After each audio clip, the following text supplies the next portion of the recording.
Thank you, Mr. President.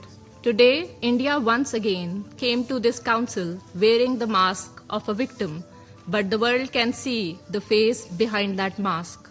It is the face of a state that exports terrorism abroad, occupies people by force, persecutes minorities at home, weaponizes water, practices aggression in the region, and then tries to lecture others on the protection of civilians.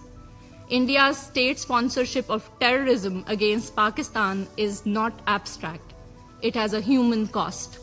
Its terrorist proxies, including TTP, BLA, and Majid Brigade, have killed thousands of civilians, including women and children, in our mosques, markets, schools, and streets, through networks financed, facilitated, operated from Afghanistan soil. Mr. President, with regard to Afghanistan, based on credible intelligence, Pakistan carried out precise, deliberate, and professional counterterrorism operations against terrorist hideouts, training camps, ammunition storage sites, and support networks used for planning and launching attacks against Pakistani civilians, security forces, and infrastructure.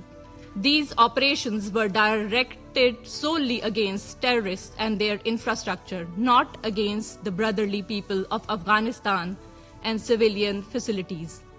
Allegations advanced by the Taliban regime and echoed by their Indian patrons are part of a familiar disinformation campaign to hide their crimes against innocent civilians of Pakistan.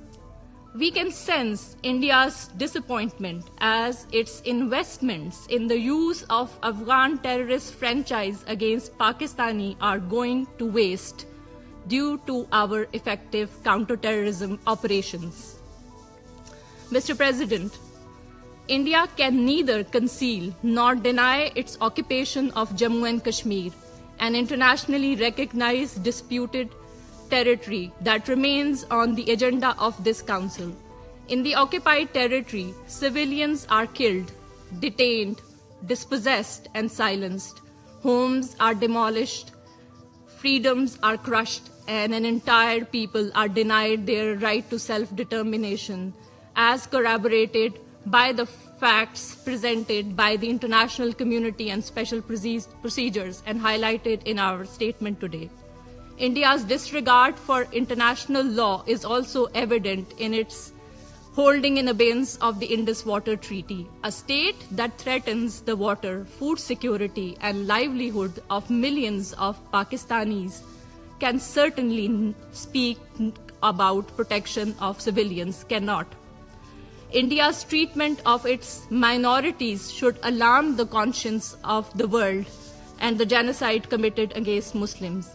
Under state-sponsored Hindutva extremism, Islamophobia has been normalized as policy, hate speech rewarded as in politics, mob violence met with impunity, and discrimination turned into a daily reality for Muslims and other minorities, including Sikhs, Dalits, and Christians. Mr. President, Pakistan stands for peace, dialogue, peaceful settlement of dispute, and adherence to international law. India stands exposed by terrorism, occupation, aggression, repression, and disregard for international law.